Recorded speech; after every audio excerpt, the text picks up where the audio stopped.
Ladies and gentlemen, welcome back to the Tag Team Podcast. I'm your host, Anthony Tartaglione, joined with my brother, Johnny Tartaglione.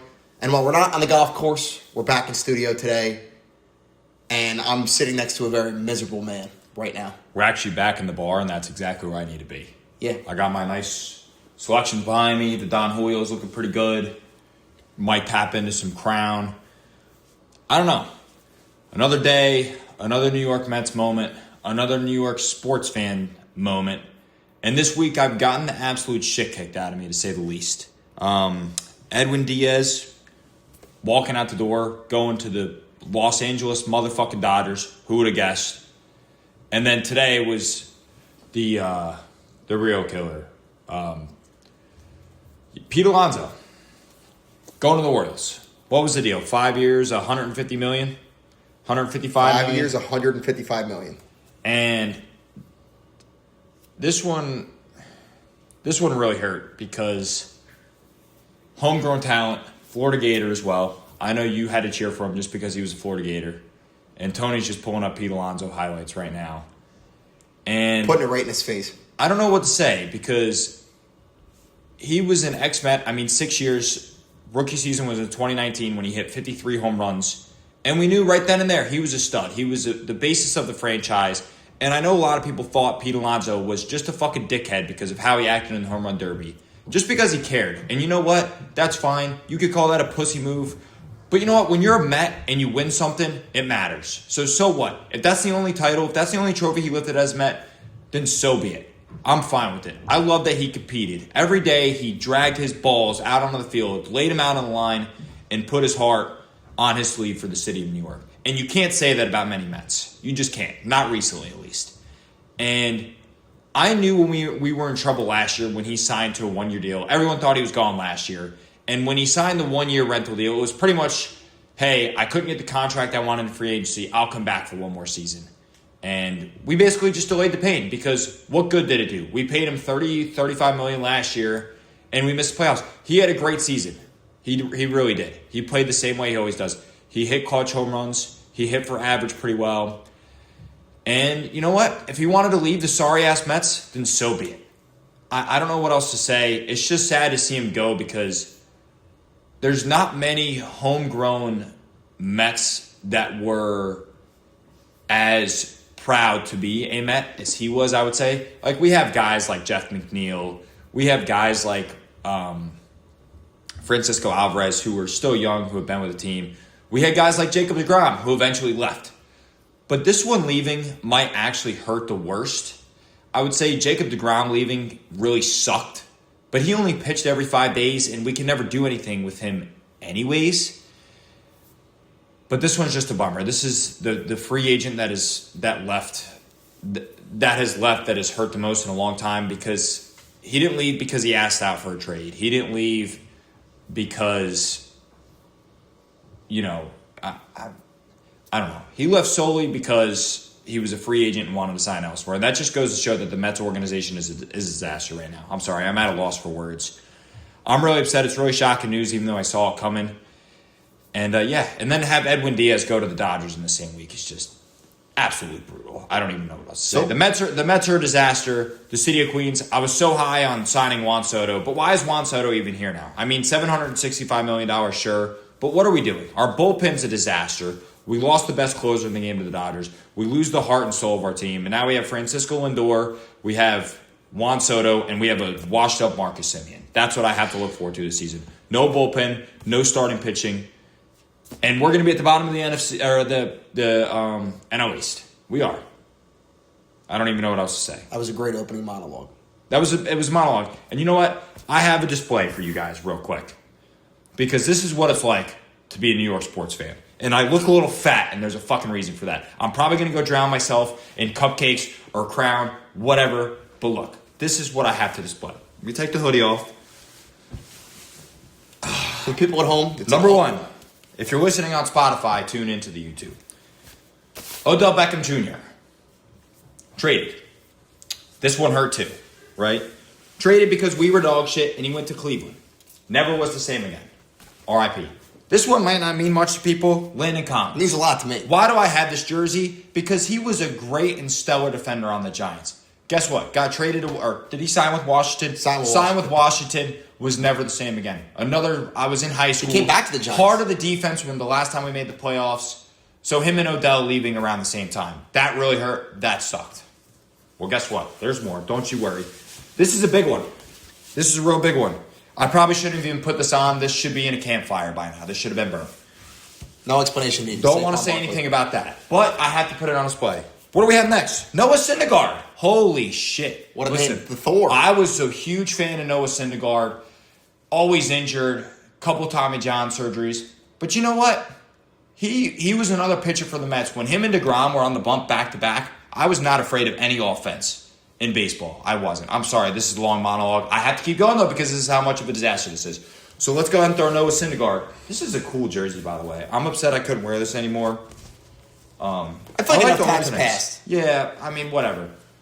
Who do we have next? Kristaps Porzingis. Fuck this piece of shit. Dingus. That's how I feel about the Porzingis trade still. I'm still salty because you know what? He went to Boston and he wins a title. That's why I feel like that. And you request a trade in your third season, you piece of shit. Who do we have next? Oh, RJ. RJ hurt. RJ was a tough one for me because similar to Pete Alonso, homegrown talent. Knicks didn't have shit for years. The only staple name we had forever was Carmelo Anthony. What did Carmelo Anthony do for us? He won 2 playoff series. I know every fan loves Melo. I love Melo. But RJ was really the future of the team. I know we all wanted Zion back in the day. But you know what? Out of that draft class between RJ, Zion, and Ja Morant as the top 3 picks, RJ's looking the most upbeat. Him and Darius Garland. So you know what? And he performed for New York. He loved playing in New York. And when they made that trade for Anunoby and RJ quickly went out the door, I was very upset. But it was for the better for both teams. Both their careers ended up taking off. We got OG. We're a better team. Raptors are a better team. So we had that. Hold on. You want to give a quick story about this? I bought this jersey the day before he got traded. And I wore it. I went to a Magic game. We went to RJ Barrett's last game as a Knick. RJ Barrett's last game as a Knick with this jersey on. The fresh black alternate, by the way. And then boom. Next day, he's in Toronto. Packing. I took the tag off, wore it, and that was it. Waste of a purchase. Legit owned it. He got it for Christmas. Legit owned it for 4 days. Sick jersey, though. The Knicks blacks, bring these back. Seriously. Legit owned that jersey for 4 days before. Last but not least, let's add it to the pile. Polar Bear Pete. Add it to the pile. Polar Bear Pete. I knew this was going in the pile one day. That's a lot of jerseys, man. That's a lot of fucking jerseys. That's a paycheck of jerseys. That's a paycheck of jerseys. And it sucks. Being a New York sports fan sucks. What do I have to look forward to? The Knicks, Emirates NBA Cup, I got. Cool. I mean, we're heading to Vegas. That's fine. The Knicks aren't winning the title this year. The Thunder are just going to whoop everybody's ass. They're probably going to break their all-time record for wins. I got the number one pick. I got the number one pick for the Giants. I have to watch 3 games for tanking and the Emirates NBA Cup. It's abysmal. That's what I got. So that's the monologue. That's where I'm at as a New York sports fan. I'm going to wear this jersey the rest of the episode. Because you know what, Pete? I'll never forget the home run against the Brewers. That brought me the most joy as a Mets fan in a long time. The backside 3-run homer to take the lead in the top of the 9th inning against the Brewers with 2 outs. That was fucking awesome, man. That was fucking awesome. And I'll be forever thankful for you. The Mets organization is dog shit. I don't blame you for leaving. And we're abysmal. We're fucking abysmal. Steve Cohen promising a World Series in 5 years. It's been 5 years. We just missed the playoffs. Pete's gone. Brandon Nimmo's gone. Jacob deGrom left. We signed Scherzer and Verlander. They were dog shit. Edwin Diaz out the door. What do we have to show for right now? What are we as a franchise? We're fucking nothing. We're nothing. We're fucking miserable. The Mets are the longest running miserable franchise piece of shit joke in the history of any fucking sport. You could bring up Cleveland Browns. You could bring up the New York Jets. I don't give a shit. The longest standing joke for a team around the United States is, you're a Mets fan. And I thought it changed. I thought we were in a different direction when Pete went backside. And we're not. We're not. We make trades like Pete Crow Armstrong for Javi Baez. We let these guys. I'm done. That's it for me. I'm done. The monologue's over. You guys understand where I'm at, and it is what it is. It is what it is. Thank you, Pete. And I hope you hit a shit ton of buy. I don't blame you at all. I hope you go kill it in Baltimore. I'm going to be an Arizona Diamondbacks fan. I made that claim today, and that's it. I'm done. That's it? I just talked for 10 minutes straight. People were tired of me. You take the reins. I'm done. All right, so let's talk about the benefits of this trade for the Orioles, or the signing for the Orioles. Because, I mean, the Orioles have been saying this whole time they're going to be big spenders this offseason. They tried to go after Schwarber, didn't get him. He re-signed with the Phillies. And now they have probably one of the dirtiest infields, looking to rebound off of a last place finish in the AL East. Because now we got what? Gunnar Henderson, we got Jackson Holliday, we got Jordan Westberg, and now we got Pete Alonso in the mix. Yeah, the Orioles are good. Cool. So doesn't matter. The Dodgers. That's all I got to say. The Dodgers. Can we get our baseball expert, Peyton, on? I mean, the Dodgers. Is that all we have to say? Well, you don't to want to talk about the Orioles at all? Orioles are dead? They're dead to you because they signed Pete. I don't care. I care. I don't care that it's the Orioles. Great. I'm glad. Cool. At least Pete didn't go to the Dodgers. At least he didn't go to the Phillies. That's all I'm going to say. That's all I care about. That's all that it is. And I have nothing else to say. And it just really pisses me off. Fuck Edwin Diaz. Edwin Diaz is a piece of shit. No, the trumpets can fuck off. The trumpets can go to goddamn hell. The trumpets can shut the fuck up. I'm going to punch you in the face. The trumpets can go to hell. That's all I'm going to say. If I see the trumpets going off in Dodger Stadium, which I will, I'm going to need blood pressure medication. I'm going to steal some. Whoever's got it, I'll buy it on the illegal. I don't care. I'm going to need it.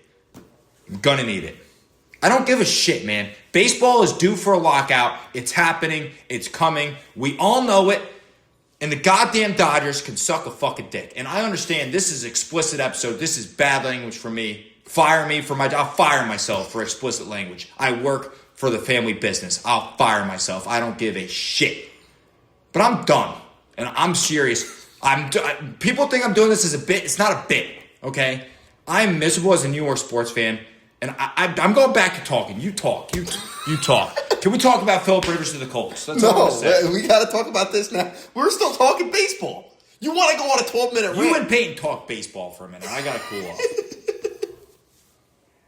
All right, so Peyton, the Orioles. What do you think about this deal for them? Okay, one, it's fantastic. And mostly because it allows Ryan Mountcastle to become a full-time DH, which a lot of people don't see that as being such a benefit. But it also gives time for Pete Alonso to become a part-time DH as well. I mean, a lot of people won't like that, but he turned 31 years old like 3 days ago. So if he's able to continue like staying healthy, which he's been pretty great at doing, it'll be fantastic for the Orioles. They are known to have a great young core, which makes, kind of iffy whether they're going to play great or not. They had the almost 100-win season, and then last year they played really bad. It comes down to they got to get back now. to 2024. You're exactly right. I mean, it comes down to their pitching, and they have mentioned they are still going after Framber Valdez to boost up their staff. That would be a huge move. But it looks like they might be big money spenders now. This is not something that's typical. So the major leagues is definitely switching it up, with the Padres thinking about shipping Tatis potentially. They want to cut payroll. The Rangers have been cutting payroll. They want to ship. Obviously, they sent away Semien, and then they want to get rid of Seager potentially. So there's a lot of moves with teams that spend big money that are now not wanting to spend big money. And then you got teams like the Orioles who, sure, they spent big money on like Chris Davis back in the day, but ever since that happened, they've been on lockout. So it's a pretty great move for baseball, at least in my opinion, that they're willing to spend again. And if they get another pitcher, this Orioles team could be a true threat next year. Yeah, I really think so. And I mean, like you said, they just got to get back to 24. I mean, that's where they got to be as a team. But I really think we just need to call the next season off and just skip to the lockout. The AL East is loaded, actually. Loaded. The AL East, every team. Now you want to chime back in? I just now had you're back. Point. You guys were missing the point. Every team in the AL East can make the playoffs, right? I mean, realistically, Red Sox and Yankees both playoff teams last year. Orioles adding Pete Alonso can definitely get back in the playoff picture. And then the Rays are always that sneaky team. The Rays are going to have at least 80 wins. At least. Yeah, and the Blue Jays made a big pickup that has been kind of past what we've talked baseball, but $27 million a year for Dylan Cease is a huge move. Like, Blue their Jays off the World staff Series. is incredible. So I'll be interested to see if they can keep. I mean, they have Bo Bichette maybe on the go, and that kind of throws a wrench into their plan for the infield. But they're still a really good, talented team. But you're right, Johnny. I mean, the entire AL East is just loaded with talent, and there's a chance Kyle Tucker goes to the Yankees, and if that happens, that might be the best division in baseball. So, Peyton, I'll ask you this. Who's going to beat the Dodgers? Who's going to beat the Dodgers? Well, they've won Who's 2 got a years in a realistic row, chance? and that's great. I think the great thing about baseball is you have to play the playoffs, right? I mean, the World Series was the Toronto Blue Jays won to win. Like, they were there the whole way, and they weren't a team, in May that we were like, oh, the Blue Jays, they're going to be a great team. No, we were like, dude, they're having a terrible season. So you guys always joke about calling off the season, and I get that. I mean, baseball hasn't had a duplicate winner since like the Yankees in 1999 and 2000 or something like that. It's been a long time. Shout out your Mets. And so things go, things change and things happen all the time for baseball. And I don't think it's just solely the Dodgers have won it, but I am a pro advocate for paying players. So the Dodgers winning and they have a big payroll, it doesn't necessarily bother me because that's what baseball has. Other leagues don't have that, right? Could I ask you this? So 2 things. It's a true fact that the Dodgers are by far and away the most talented team in baseball. And then they go this week and they shore up probably their weakest position with the best closer in the game, right? You're exactly right. Yep. I mean, and that's just ridiculous. Probably the most, would you call the closing pitcher, it's a top 2 most important position in baseball. Top 2 is steep, but it's important. I mean, you can truly lose a game with a bad ending half of if you're up 2-0 or 2-1 in the bottom of the ninth, and you had their closer last year versus Diaz coming in, I mean, how many more wins does that generate for them, especially postseason? Yeah, I mean, it just depends. Diaz hasn't been as dominant as he was before the Achilles tear, too. So keep that in mind. His value is down. He's almost 32. He had an ERA in the ones last year. No, he was great. That's what I'm saying. Insane. I'm saying, though, as he gets older, though, his value diminishes as a pitcher. That's my point. And he's getting a lot of money for a relief pitcher. He's getting paid $69 million? $23 million a year for a relief pitcher is ridiculous. So he's the best. He's. If you're asking for one closer in the game to close out a game, is he not the answer? I mean, before Hader was an Astro, I'm big on Josh Hader as well. And then Aroldis Chapman was the best reliever last year. So there's true. A bunch of names in the mix for sure. But Edwin Diaz is a top 5 closer notoriously over the last 5 years for sure. No, but Andres Munoz is probably my favorite closer in baseball. I think he's the most unreal thing, throwing from Herd Emmanuel Clase is pretty dirty too. Say that again? I said I heard Emmanuel Clase is pretty dirty too. I wouldn't bet on him. He's too busy rolling dice, bro. So. I wouldn't bet on him playing. Okay, part 2 to this question. I don't want to roll this back to the Mets. I really don't. Yeah, but this is a genuine question. Which team that is as big of or in relevant territory to big spending as the Mets are as much of a disappointment as the Mets are? Because these teams that suck simply suck because they don't spend money. The Mets do spend money, and they still suck. So that's my question. True. What team is comparable that is not the Los Angeles Angels? Padres. The Padres. Padres are a good answer. They haven't won a lick, and they've spent, $370 million on Machado, and he's great. And then they've spent Tatis so much money on him. He's great. And they're going out and making trades like Dylan Cease and Juan Soto and Mason Miller, and they're all great, but they never end up doing the job. And that could be because of the Dodgers, but they beat the Dodgers and still couldn't finish the job. So we at least have competition for suck a dick. Yeah, for sure. Okay. And I don't think the Mets aren't that. The tricky part is you guys are spending money and you're putting yourself in a position, but the problem is the Mets have cultivated a roster that has no flexibility. So the more older players you get, the less younger players can come in and come out, right? So you might have a young guy like Brett Beatty who's really hot, and then wait, we're gonna make this trade for this third baseman. He needs to go to the AAA now because we don't have 26-man roster space, and now you got this new third baseman that's holding the spot, and he's bad now. Like he's 33 and he's bad. Like you can't do anything. You're gonna DFA him, and he's just on your payroll. So I personally think the way the Mets have locked in their team has hurt them. The Padres have went a different way. They went and got Tatis, signed him to a big deal when he was like 25 or whatever, 24, and he was locked in forever. And he is locked in forever, I guess. And it gives it like a youth, if that makes any sense. Like they're locking into youth when the Mets have been locking into age. And I don't know how else to put it other than the signing of Sterling Marte and the overpay of Brandon Nimmo. When that contract was hit, I was like, what on earth? He's not a bad player. Which turned into Marcus Semien now, which is worse. And Marcus Semien is 35 years old and about to be fading out, but he does play every day, so that's good. But you guys did sign Devin Williams, and I think he will be on his comeback tour. And then, if you didn't know, the payroll is like $60 million less for the Mets next year, so they're going to be under some luxury tax aprons. I think it's fantastic for the team. They can cut down a little bit, bring in some of the youth. I mean, there's a lot of upside to the team. They're not a losing ball club, so don't hate. I know you're in your feels right now, and there's a lot going on, but the team's not doomed. It's just you got to live in your youth, and I think developing players like the Acuna brother and really Brett Beatty and some other guys, Ronnie Mauricio. Yeah, man. I mean, there's just a long list of guys that you have in your system that have a lot of upside. The only trade that did bother me was getting Drew Gilbert from the Astros for Verlander, and then you guys shipped him to the Giants, and then he's a dog. So I didn't like when the Astros got rid of him, and y'all got rid of him too. So that's the only young movement that the Mets have made within the last year or two that was kind of like, I don't know, kind of put me off a little bit. But no, Pete Crow Armstrong for Javi Baez was a disaster. It was a bad move, but at the time, Javi Baez was like, you guys needed the backup. So it's like, it's a trade-off. I mean, you don't know that Pete Crow Armstrong is going to be what he became, too. So again, if you had to pick one team to beat the Dodgers, who are you picking? Man. Blue Jays?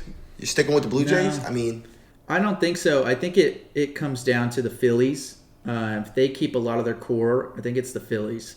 Especially they kept Schwarber. So if he becomes like a Nelson Cruz in his age, he might be one of the best signings. Otherwise, I think it's a terrible signing. That much for a DH is crazy. But hey, if he becomes what Nelson Cruz was after 33 years old, it could be a good move. But yeah, I think it's the Phillies. I think the Phillies are the second best team in baseball right now. Maybe the Brewers if their youth flourishes like it's supposed to. So, but I think it lives in the NL right now. Not the Cardinals, I'll tell you that. Cardinals are looking like the Royals lately. Oh, yeah. A bunch of random. They need to ship Arenado. Ship everybody. Newt, they got to get rid of everybody. Ooh, not everybody, right? Yeah, I know. Not everybody. Got to keep Mason Wynn. Got to keep, I know. Yeah. You got to keep Brendan Donovan. I know you got to keep the core guys. But still, it sucks. Because we're ass. I don't even deserve to have a 10-minute monologue about how much of my team's. I apologize for the monologue. I really do. You needed to let it out. I mean, there's a lot of pain as a Mets fan. I don't understand. I understand your pain in other sports, so I get it. But I don't understand your pain as a Mets fan. Yeah. All right. Like, that's one thing that you guys have had to go through. Enough Mets talk. All right. Should we talk about football? We can talk some football. The Giants were on a bye week, so we're good. We won this week because we didn't lose. No, but winning is losing. Losing is winning. But not playing at all was also a winner. Because both now, of those are true. If you guys go to Tankathon's website, Giants are number one. We got the number one pick. So winning right now for the Giants is losing, but losing is winning. So both a two-way street. Yeah, two-way street. Because if they win, we lose in the draft. Mm-hmm. If we lose, we win in the draft. Yeah, you know what's a bad thing? Jaden Daniels they played the Commanders this week. Jaden Daniels is out, and I was actually upset about it. The Giants are absolutely winning this week, which I know. Really blows. 2.5-point favorites. A 2-11 team is a 2.5-point favorite. From a Giants fan, I would not bet on my own team. But this is the week. Giants money line, I'm telling you. I'm giving it out to the people right now. Giants Mega whale lock? Mega whale play. Are you going to throw some units on it? I don't bet my own team. I stay true to that. But you know what? Bet the Giants. Because we love to win. in spots we are supposed to lose, where we need to lose, where we have to lose, where the fate of the franchise is dependent on losing. We love to win. The Colts last year. What do? Colts are in fight for the playoffs. They're fighting for their playoff lives. And where are the Giants at? What were we, 2-14? 2-14. And we fucking smoked the shit out of a playoff hungry team. Did we beat them 38-10 or something like that? Smoke checked. It wasn't even close. We scored in the 40s. Yeah. So you know what? The Giants are going to win this week. We're going to fall back to pick 6, pick 7. We're going to pick somebody decent. But you know what? If they get that number 1 pick, it's a draft haul. Look at what it did for the Bears. Look at what it did for the Bears. I made that point to you earlier this week. You did. You're just ripping that right. You ripped it right from me. You're my co-host. We are co-hosts together. And I just beat you to the point. I was looking just at potential trade packages. I know it's a little too early. We're not looking at potential trade packages. We're not looking at trade packages. All right, fine. For shit. I just want to give, for right now, I want to give thanks to the Titans. Thank you, and Titans. I want to give thanks to the Saints. That's all I want to say. Let's move on. Any key moments you want to highlight from Week 14? Yeah, we can hold off on talking about the Colts right now. So, we could talk Phillip Rivers. I feel like we kind of got to talk Phillip Rivers first. 5-year hiatus. Grandpa is back. He's a grandfather. That dude legit has a grandkid and is about to suit up for the Indianapolis He's Colts the on Rose Sunday. Bowl of NFL quarterbacks. He's the granddaddy of them all. He is. He's literally a grandpa. Good call. A grandpa is he's a legit grandpa. I understand that. Suiting up under center for a team who was 8-1 4 weeks ago. What was the fact that his oldest daughter is the same age as Riley Leonard? Older by 3 months. 3 months older nuts. than Riley Leonard, which is the Colts' backup. And I'll tell you this about Phillip Rivers. He had a press conference today, and he showed up and he goes, "I'm glad this isn't on Zoom." That's when you know you got to hang the cleats up. Because he hasn't played since COVID. Phillip Rivers has got to be miserable at home. 11 kids. He's got to be. Or he's shortchanged. His wife has not let him out of the house since he retired. Or he just doesn't get laid anymore. I'm not getting into that. He needs to have some fun. No, that's crazy talk. I'm just saying. I'm just being honest. To come back to the NFL after a 5-year break when you're 44 is absolute insanity. I'm not going to make any sense of that. All jokes on this end, but goddamn, who in their right minds is coming back to the NFL after? Phillip fucking Rivers, baby. Welcome back to the league. I also saw something today where he was the NC State quarterback, like when Riley Leonard was 2 months old, which is crazy. His center was like a month old whenever his center that'll be snapping him the football was like a year and a month old. Is this the longest break anyone has had between retirement and unretirement? How many times did Brett Favre, what was the longest span? In the NFL, yeah. I was thinking of Magic Johnson, 1991 to 1996. But that's a long time, too. Well, that's for other reasons. Yeah, he had HIV. But Michael Jordan was 3 years. Michael Jordan was 3. For gambling. I really can't think. I mean, did Wayne Gretzky ever come back in 2004? I don't know. Peyton, can you do some quick research for us? The longest retirement to come back. I bet you it's hockey. It's some probably random hockey player we don't know about. But I'll tell you this. He looks like he's been retired for 5 years. I don't know if you saw him on his press conference today. No shit. He's been slamming some 6-packs, sitting on the couch. Can you blame him? He's got some thin legs compared. He was drafted in his legs are super thin, and then he's got a little bit of a dad. He was drafted in 2004 with Eli and Ben Roethlisberger, which is insane. This brings us back to the point. The last time he touched the field was in a playoff game, at least. I feel really awful for Daniel Jones because I was happy for him. I was thrilled that Daniel Jones was having the breakout season that he was. And he's had some brutal injuries. He had the bad neck injury with the Giants, the torn ACL, and then he's out there fighting for his team with the fractured tibia or fibula, whatever it is, whatever one that you could play on if it's fractured.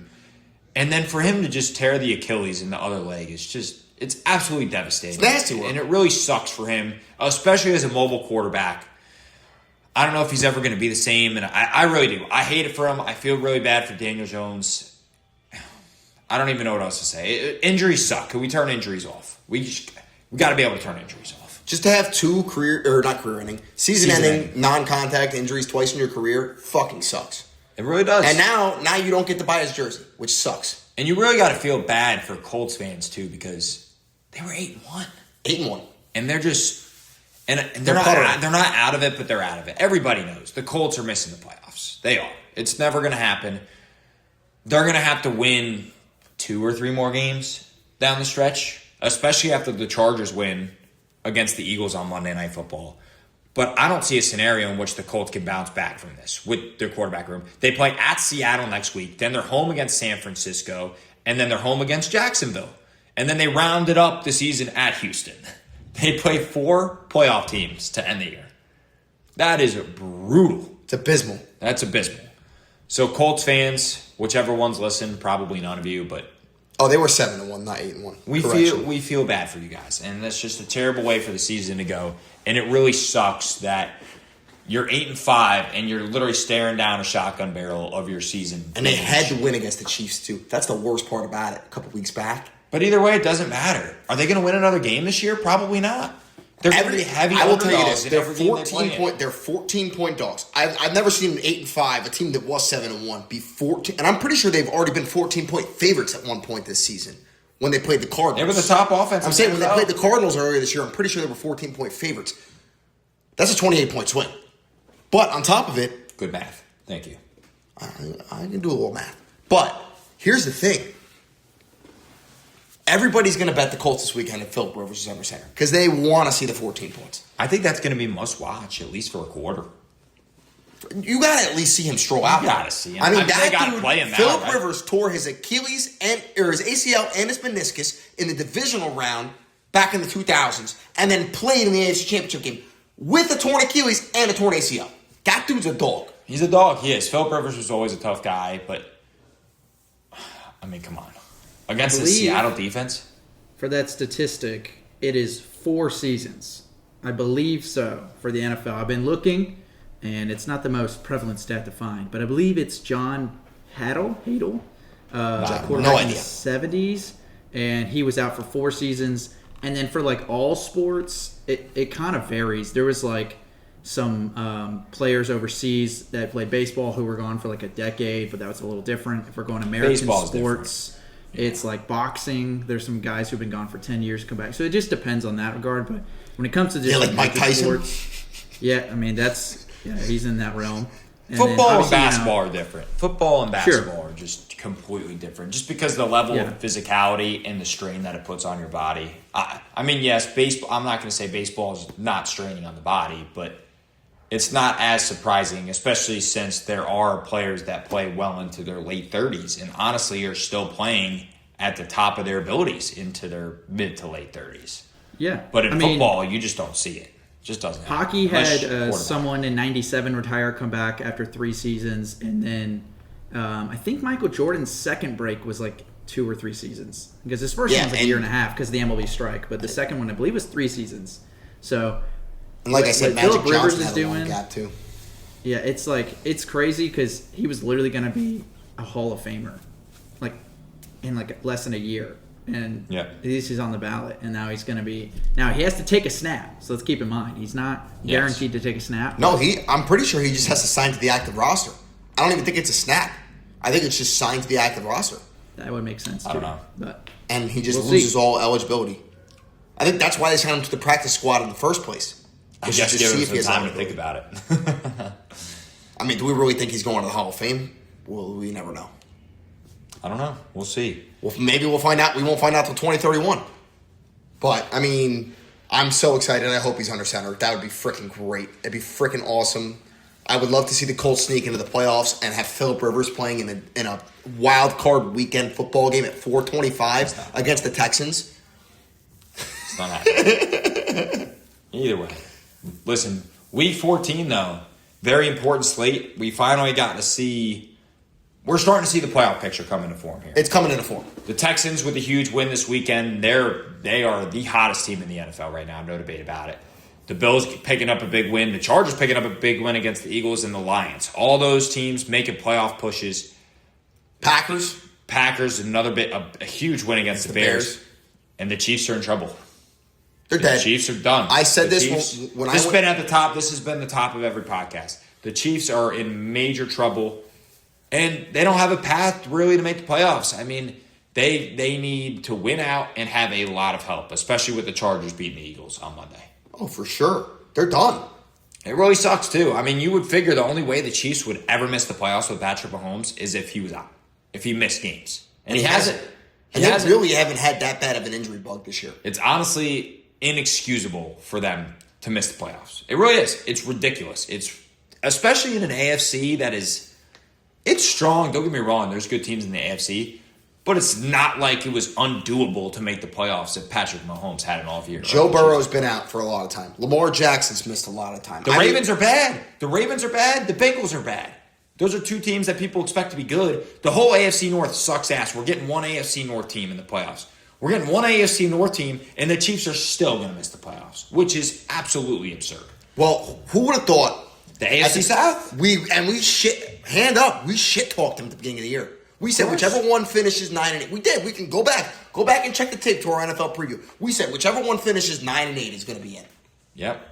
Listen, well, we thought so. Every team started off. The Colts started off 8-1 or 7-1. Nobody saw that. Now they're going to miss the playoffs, unfortunately. But still, the whole AFC South. If the Colts don't lose Daniel Jones, we probably have three AFC South teams in the playoffs, which is crazy to think about. So, but we just saw a really good, a lot of important games in Week 14, and that brings us to a Week 15, which is even more important because we still have a lot of key matchups to play this week. And I think the biggest one of the week is probably Lions-Rams. That's probably Bills-Patriots? Bills-Patriots for the AFC East. Who would have thought Bills-Patriots was meaningful in Week 15? People looked at this in the schedule. Packers-Broncos, another huge game. I mean, there's good games all over the board this week. Chargers-Chiefs, we just talked about the Chiefs. Still a pretty good game. But yeah, we got some fun ones this week. So I'll ask you this. Shadur, he's been balling up, right? That's a fact. They lost to the Titans. He had 300. He performed well. If they beat the Bears, how much of shambles are Bears fans in? I don't mean to put that in the air for Bears fans. The Bears have to win. The Bears have to win. The Bears have to win because a 10-win team, 10 wins might not get you in. Yeah, and I don't think they're done. Who? The Bears. If they lose, they're going to be demoralized. Well, they still have to play the Packers again. They have to play the Packers again. Who do they have after? They have the Packers Week 16. Yeah. Week 17. They got the Niners. That's what I said. And that's a huge game, too, because that's going to be for a playoff spot. Yeah, and then I think Week 18 they got the Lions. So, they have to. This is must win. This is the Bears. The Bears' season's this weekend. Like, they got to win this game, and then they got to win. You can put the Bears right now. They're in the wild card weekend right now. They got to win out. They don't have to win out, but they got to win, and then if they lose their last three, they got to have some help. That's where the Bears lie, which is crazy to think about. That if you have 10 wins, you're not in. You're not looking great because the Lions are coming in hot. The 49ers are playing good football right now. The Seahawks and Rams are pretty much already in. And then we have the dog shit NFC East team that's going to be in. Whichever team decides to finally they want to win a football game and show up in a primetime game, that's the team we're going to get from the NFC East. All right. And the NFC South is a fucking disaster. I do want to bring up this point, though. Notable matchups that are actually important that we thought in Week 1 would never be important. Monday Night Football, Dolphins-Steelers. Why is that important? Because Steelers have to win this game. The Dolphins are the weirdest 6-7 team ever. Of all time. Weirdest. They fired their GM. Everybody thought Mike McDaniel was unemployed in Week 5.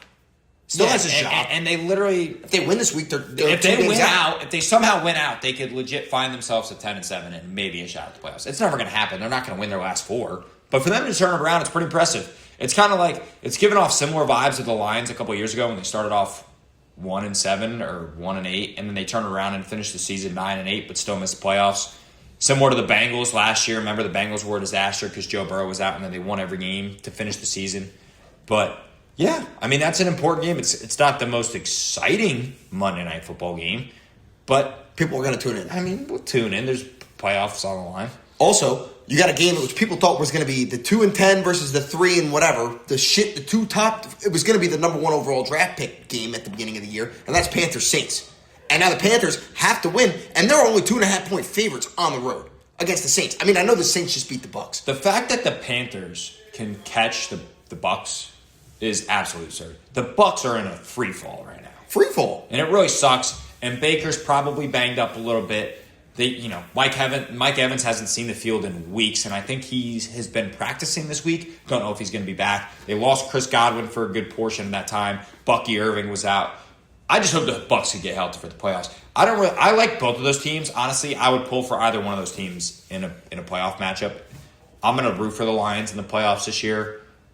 But if it's not the Lions, I would like it to be either one of those two teams, whoever comes out of the South. But we'll see. I don't know. So, very interesting Week 16 ahead of us. And I think that let's get into some Ultimate Trio picks. So, Peyton, go ahead and shoot us a standings update. For sure. Now, last week, we did it in the golf cart, all right? And I will say I'm pleasantly surprised that was the best Ultimate Trio week we've ever had as a trio. So let's give it up. A little round of applause. Let's go. For the Tag Team Podcast. Here we go. A week ahead of time, nonetheless, which makes it even more impressive. Honestly, one of the most... I don't even know how that's even possible, how we did it, but we did it. So maybe that's a testament to how bad we really are. So Anthony, you went 2-1. Johnny, you went 2-1, and I went 3-0. So that puts our standings at Anthony's at 27 points, Johnny's at 23 points, and I'm at 21 points. So there's still life. It's heating up. There's still life. And Anthony, if you keep putting together 2-1 performances every week, there's no chance we catch up. All you have to do is stumble. I'm going to knock on wood before I say this. I haven't gone 0-3 all year. I haven't. Oh, you're due. I've hit at least 1 point every week. Due. You can go back and look at the standings. All right. I have yet to have a goose egg all What's the order season. this week? What's the order? Yeah, so the order is going to be Anthony, you're leading off with the spread. Johnny, you'll lead off with the over-under, and I'll lead off with the anytime touchdown. So, and as always, I go after Johnny. Anthony goes after me. Johnny goes after Anthony. Perfect. Pretty plain and simple. Good. All right. Let's have at it. Panthers minus 2.5 against the Saints. Wow. He went for the Panthers? That's absurd. I'm in it. Must-win game. Panthers have beat the Rams, coming off of a bye week. They got a whole week to prep for the fucking Saints. Saints are coming off a high, big win against the Bucs. I love the fucking Panthers this week. Love them. Okay. It's a good pick. It's a good pick. It was on my list as well. Johnny, you're up. All right. To me, give me the Houston Texans minus 9.5 against Arizona. Like that pick, too.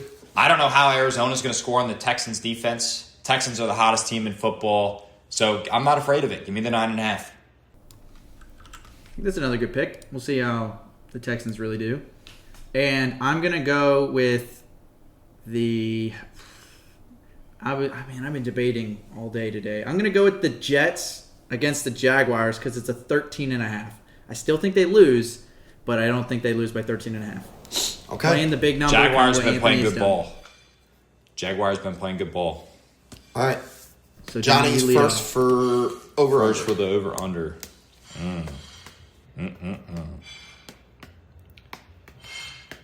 I'm going to go back to the well. Give me the over in Dallas Vikings, 47.5. Back to the well. Sunday Night Football. Yeah, give it to me.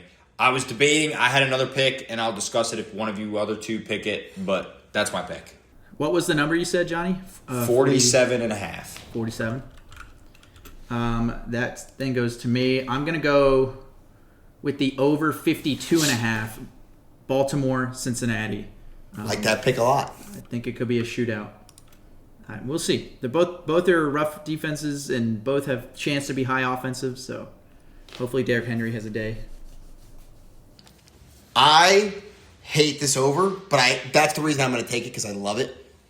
The Eagles' defense has been horrible, and the Raiders' defense. The Eagles' defense is stellar. Offense. Eagles' offense has been awful, and the Raiders' offense has been awful. So I'm taking over 38.5. Eagles-Raiders. Okay. That's ugly. That's an ugly pick because both those offenses have sucked for the last few weeks. Okay. So for anytime touchdown, I usually have a good list of players. And this week, one dude caught my mind, and I couldn't get it. I had no other thing on my mind. So we're going Christian McCaffrey against the Titans. Hopefully he scores. It's a pretty safe pick. Like it. Hey, I got to check. Have I gone Bucky Irving yet this year? Good question. I can pull it up. I know Johnny went Bucky Irving, I think, 2 weeks ago. I think that's why it's throwing me off. You have not picked Bucky Irving. All right, give me Bucky Irving. Give me Bucky Irving tomorrow night. We're filming this on Wednesday. Tomorrow night, against the Falcons. John, you got I last hope pick? he scores a touchdown too because I have him in fantasy. Damn. You can't afford to say that, Johnny. We're behind Anthony right now. I know, but I'm in that's dire straits. So I guess if he scores, it's good for me for fantasy. If he doesn't score, it's good for me for fantasy purposes. As long as you do well this week in Ultimate Trio. Because if you do bad in Ultimate Trio and he doesn't score, you kind of just null out. So, who's your pick? Have I taken Travis Etienne this year? I believe so. Fuck. You I have to. Fuck. You know what? I'm gonna go for a 3-pointer. Give me Isaiah Hodgins, New York Giants. Plus He's on my 390. fantasy team.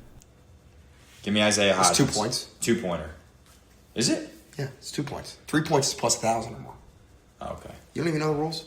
Give me a 2-pointer. I'll tell you what I really like that you guys both didn't pick, but I'm not picking it because I need surefire points right now. I'm playing it safe, like a wuss. Adonai You should, Mitchell. though. Jets. Okay. Highest odds for the Jets. He's plus 390. That's fine. I'm probably going to bet it this week. I'll take Isaiah Hodgins. I'm good with that. All right. I can live with that pick. All right. That's Sounds Ultimate good. Trio.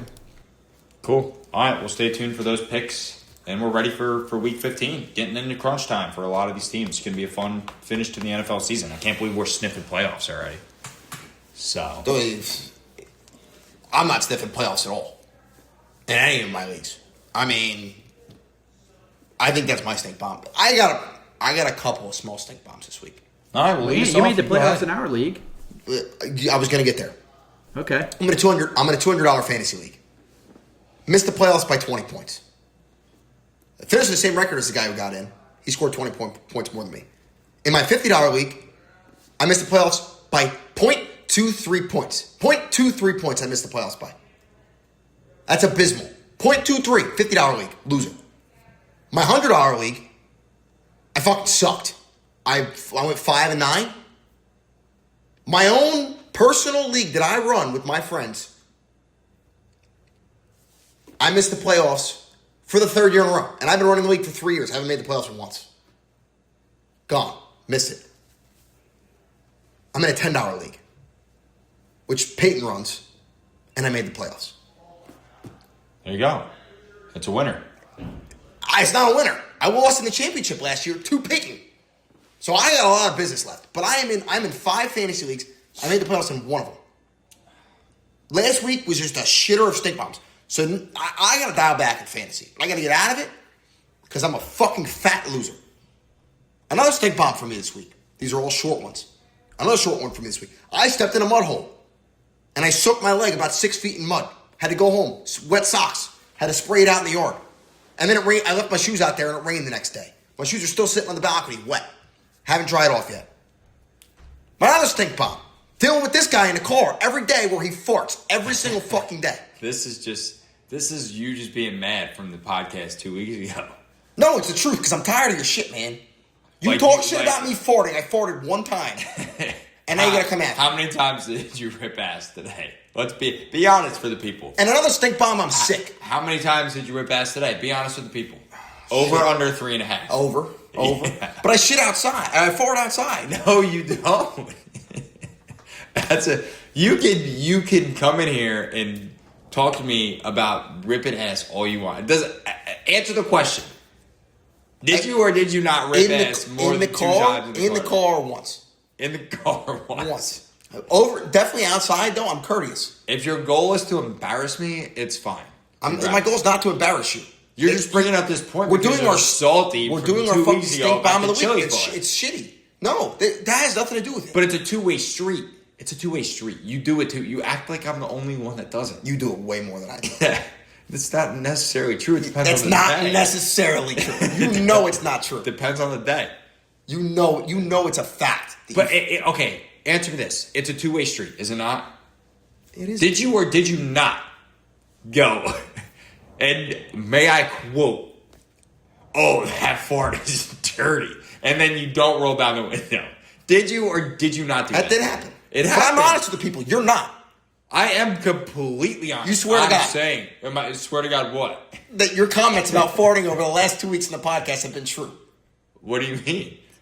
Your comments about me smelling my What chili specific- farts. About me smelling my chili farts. You fart just as much as I do. You What am know, I, a you won't- trial? Yeah. Are you a fucking lawyer? You won't swear to God because you know it's fake. That has nothing to do So with say in one statement, anything. I swear to God, the statements I've made on this podcast the last 2 weeks about Anthony's farts are all true. Say it. What? Hand up to the people. Okay, listen. It might have been a little bit of an exaggeration. Thank you.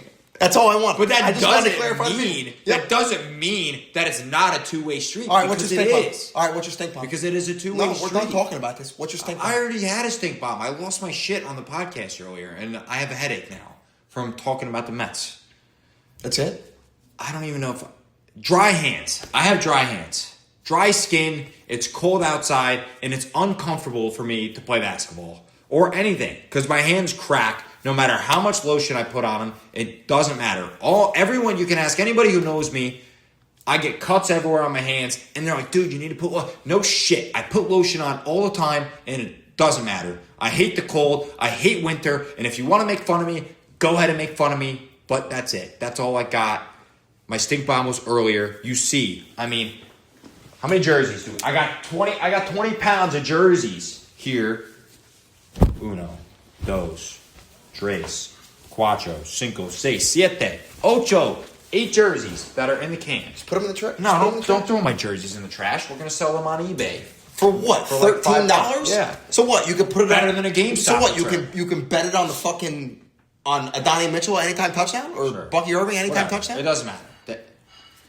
It is what it is. That's it. That's all I got. That's despair. That's despair.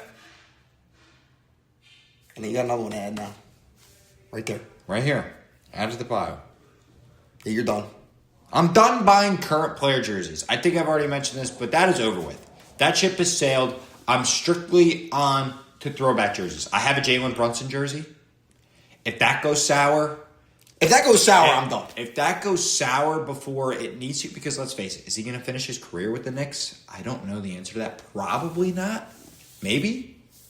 But if he leaves because he's 38, and his time in New York is up, then that's fine. Different story. But that's where I'm at. All right. People know.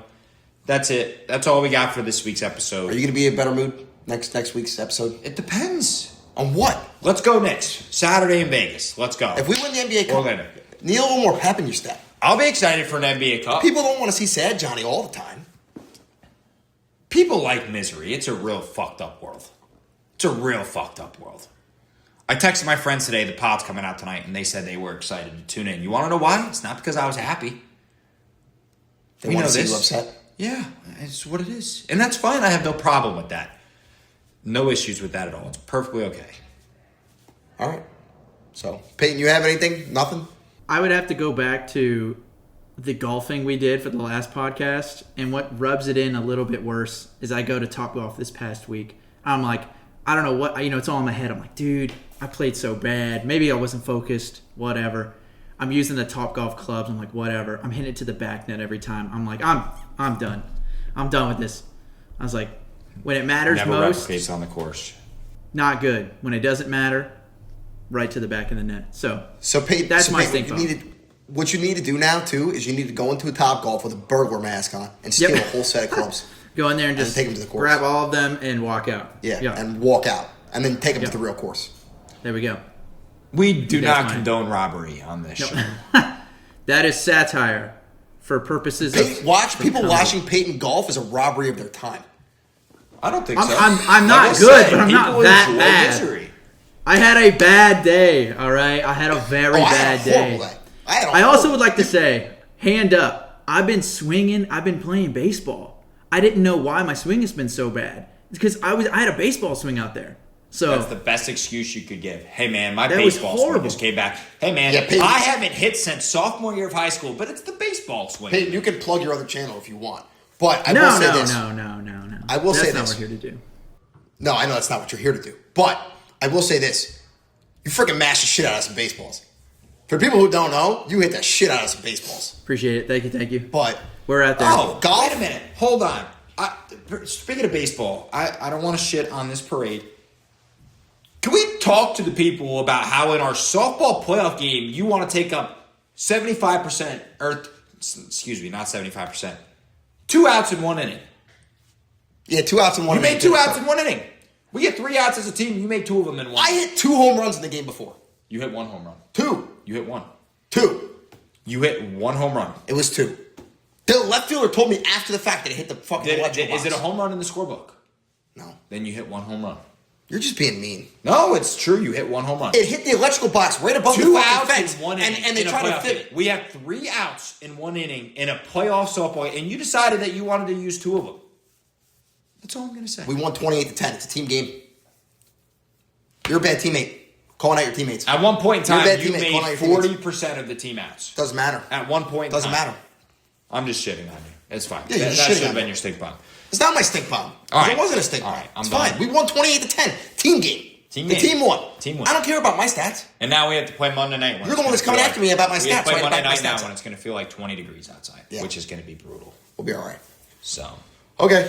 Well, that about wraps it up for tonight's episode, today's episode, whatever this week's episode. Please go like and subscribe on YouTube. We need more subscribers. Want to get to 100 soon. We're at like 55 right now. I don't know. 55, can't 54. remember shit. But, yeah, keep subscribing, keep liking, keep watching the videos. We hope you guys enjoy it. We're going to have some more fun content hopefully soon for you guys. I know we got a lot of positive feedback about the golf, even though I sucked ass. So, but we'll see you guys next week. Yep, cool. Thanks for tuning in. Peace.